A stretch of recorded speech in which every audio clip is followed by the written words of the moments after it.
Mauritania. Pelajar pernah kira negara Mauritania atau pelajar pernah ada negara Mauritania?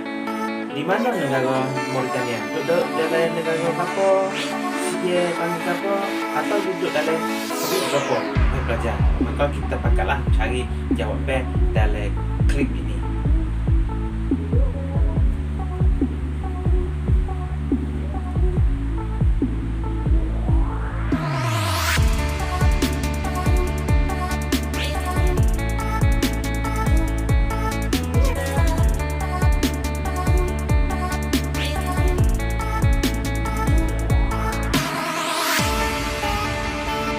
Assalamualaikum warahmatullahi wabarakatuh. Alhamdulillah, syukur kita kepada Allah salawat atas Nabi Muhammad SAW dan juga para sahabat radhiyallahu anhu. Alhamdulillah, selamat pagi kepada adik pelajar yang saya kasih dan juga cintai. Alhamdulillah, dengan rahmat Allah, dengan keberkatan Allah dapat kita mengaji lagi atau kita dapat kita online lagi, bagi sesuatu online lagi walaupun kita tak ada dalam keadaan onsite, tapi masih kita belajar walaupun secara online belajar. Alhamdulillah, maka puji syukur kita kepada Allah dan juga selawat di atas Nabi. Terima kasih kepada Nabi Muhammad. Buta huruf kepada masa mengenal huruf pada siapa pada hari ini belajar. Alhamdulillah, minggu ini adalah minggu yang ke-8. Minggu yang ke-8 maka kita ngaji mengenai masalah Al-Murriyah. Siapakah atau apakah? Kenapakah? Apakah itu Al-Murriyah? Minggu dulu kita dah ngaji, minggu ketiga kita dah ngaji mengenai masalah politik. Politik pentadbiran negara masa Abbasiyah. Hari ini insyaAllah kita ngaji mengenai masalah Al-Murriyah. Apa Al-Murriyah? Maka hai pelajar, mari kita kenal ramai-ramai mengenai masalah Al-Murriyah. Al-Murriyah adalah satu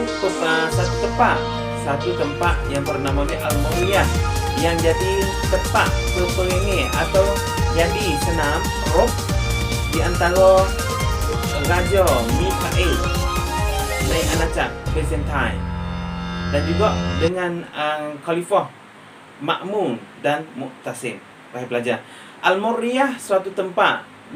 Ada satu ketika Raja Mikhail, Raja Masihi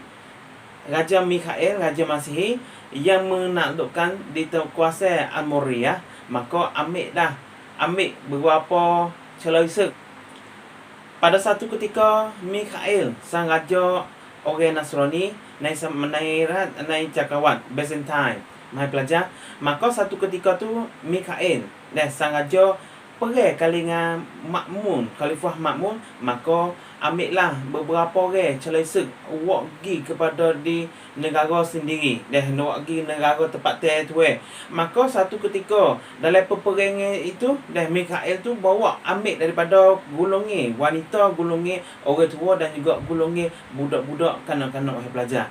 Maka ambillah mereka ni sebagai celisa nak pergi kepada di tempat tanah kediaman anak Byzantine. Satu ketika, satu tengah daripada riwayat katanya, rasa raja Mikhail suruh pasukan dia kerak hidung dan juga kerak lingo sebagai tandanya ini golongan orang yang jadi celisa daripada negara Arab atau Khalifah masuk Abbasiyah pada masa itu.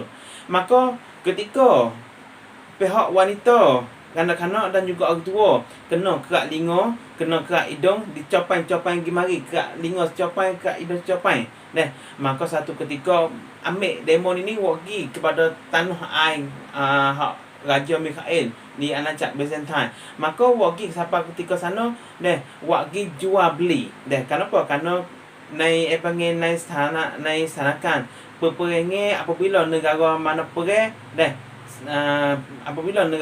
perang, maka orang perang atau panggil orang hak duduk dalam lingkungan tu, atau wanita atau orang atas hak kalah perang tu, maka demon ni termasuk dalam celisa atau panggil orang hak tawene deh, orang sebagai orang panggil orang tawene daripada peperangan.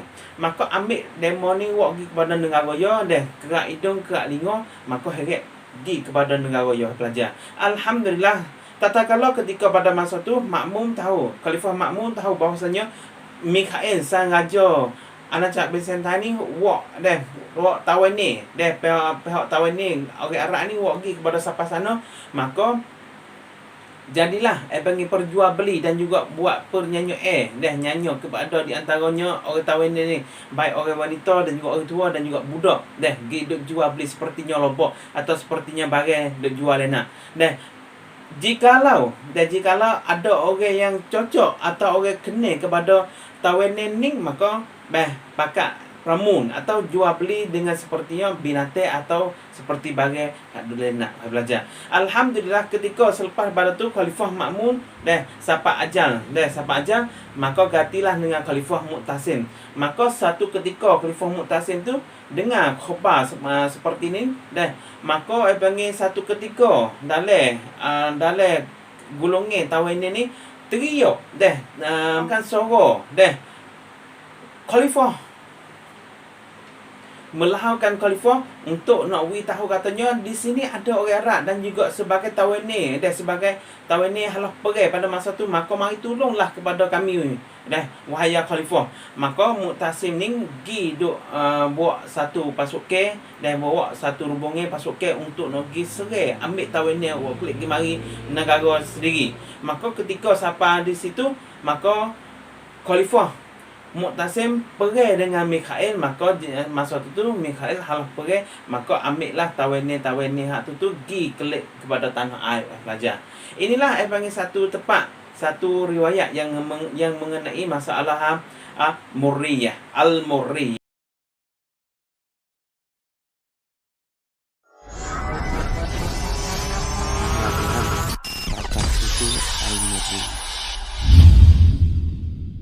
Welcome to our channel. Tentu beberapa dari kalian pernah mendengar Mauritania, sebuah negara yang terletak di benua Afrika. Begini nih bendera dan lambangnya. Nah, sebagai salah satu negara Islam, Mauritania boleh dikata masih cukup jarang dibahas kalau dibandingkan dengan negara-negara Islam lain di Afrika. Lantas, bagaimanakah sebenarnya negara yang punya sebutan The Eye of Africa ini? Untuk menemani kegabutanmu, simaklah ulasan ini sampai selesai. Tapi sebelum lanjut, kami ingatkan kembali untuk subscribe channel ini dan aktifkan lonceng notifikasi kamu untuk mendapatkan video edukatif lainnya dari Data Fakta.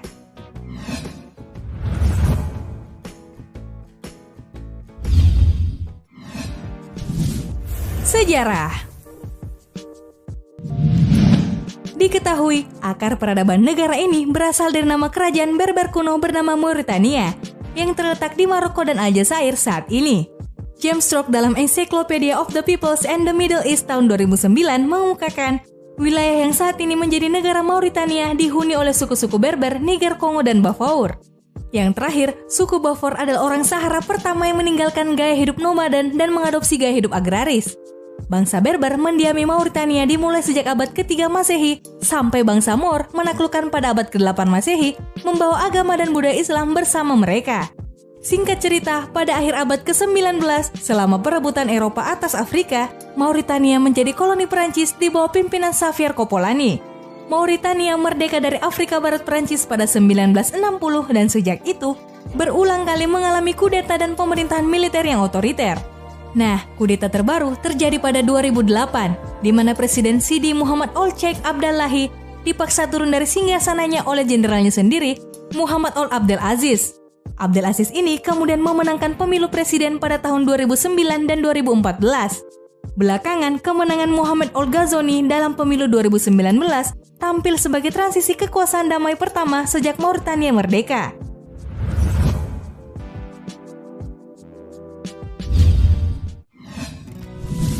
Negara, masyarakat, dan profil singkat. Inilah Mauritania, atau lengkapnya Republik Islam Mauritania. Merupakan sebuah negara yang terletak di Afrika Barat Laut. Namanya sendiri, seperti dilansir Fact Institute, diambil dari kerajaan Berber kuno, Mauritania, yang berasal dari Mori atau berarti Mur. dengan luas sekitar 1,03 juta kilometer persegi, menjadikannya negara terbesar ke-11 di Afrika dan ke-28 di dunia. Negara beribu kota Nouakchott ini berbatasan dengan Samudra Atlantik di barat, Sahara Barat di utara dan barat laut, Aljazair di timur laut, Mali di timur dan tenggara, serta Senegal di barat daya. Mauritania memiliki populasi sekitar 4,526 juta jiwa, disebut sebagai Mauritanian. Lantaran sekitar 90% tanah Mauritania berada di Sahara, berakibat sebagian besar penduduknya tinggal di sebagian selatan negara itu, di mana curah hujan sedikit lebih tinggi. Tampak dari identitas negaranya, Mauritania adalah salah satu negara Islam di Afrika. Bahasa Arab menjadi bahasa resminya, sementara bahasa Prancis digunakan secara luas sebagai efek dari kolonialisme Prancis. Agama resmi Mauritania adalah Islam, hampir semua penduduknya merupakan Muslim Sunni. Selain itu, kelompok etnis terbesar Mauritania ialah Bidan atau disebut juga White Moors membentuk sekitar 30% populasi. Kelompok besar lainnya ialah Heratin atau Black Moors membentuk sekitar 40% populasi. Sisanya merupakan kelompok etnis sub-Sahara.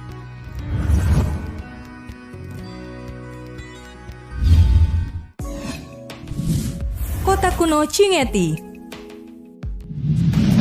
Mungkin inilah salah satu menarik dari Mauritania.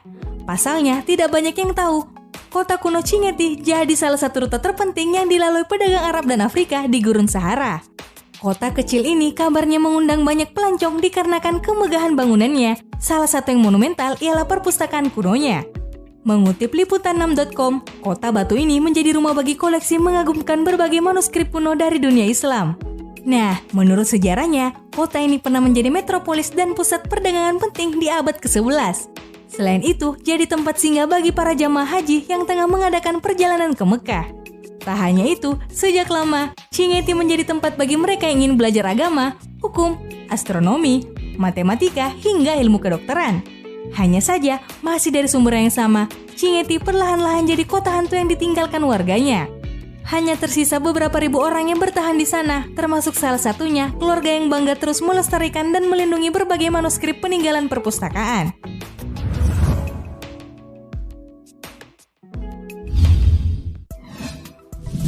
Tradisi Leblo. Masyarakat Afrika sudah sejak lama dikenal memiliki budaya yang beragam dan seringkali tak biasa. Nah, di Mauritania sendiri, budaya semacam itu bisa dilihat dari tradisi Leblo atau penggemukan secara paksa yang dilakukan oleh perempuan Mauritania, terutama sebelum melangsungkan pernikahan. Yang menarik, para perempuannya dipaksa untuk makan lebih dari yang seharusnya agar terlihat cantik.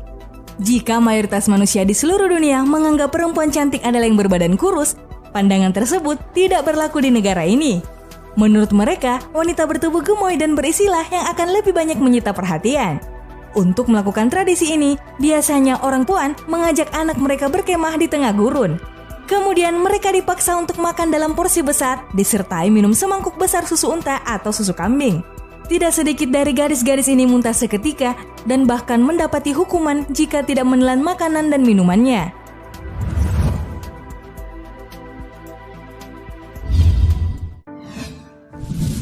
Mata Afrika. Bukan rahasia umum lagi kalau Gurun Sahara adalah destinasi paling terkenal di Afrika.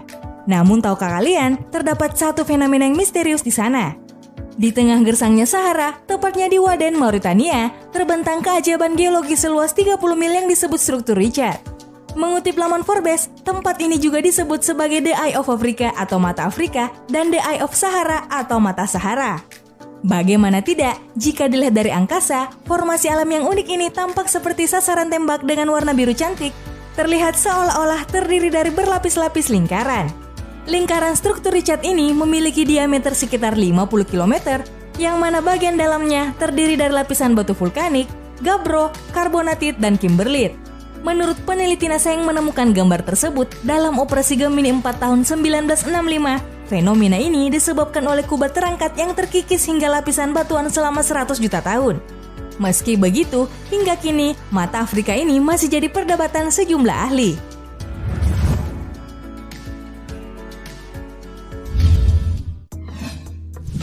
Terakhir, menghapus perbudakan. Perbudakan pertama terjadi di Mesopotamia sekitar 3.500 tahun sebelum Masehi dan baru dihapus sekitar abad ke-17. Dan yang kemudian menarik adalah Mauritania menjadi negara terakhir di dunia yang menghapus sistem tersebut di tahun 1981 atau hampir 120 tahun setelah Abraham Lincoln mengeluarkan Emancipation Proclamation di Amerika. Tetapi ironis, seperti dilansir Fact Institute, baru pada tahun 2007, Mauritania mengesahkan undang-undang yang benar-benar mengkriminalisasi tindakan memiliki orang lain. Kelompok HAM Mauritania bahkan menyatakan antara 1981 hingga 2007, negaranya memanjakan lebih banyak aktivis anti perbudakan ketimbang pemilik budak itu sendiri. Pada 2012, hanya ada satu hukuman terhadap empunya budak. Diperkirakan ada sekitar 340.000 hingga 680 orang masih diperbudak, mewakili 10-20% dari populasi. Mereka yang masih hidup dalam perbudakan diyakini sebagian besar berasal dari minoritas Haratines atau etnis Afro-Mauritania yang biasanya diperbudak oleh orang Mauritania yang berkulit lebih terang.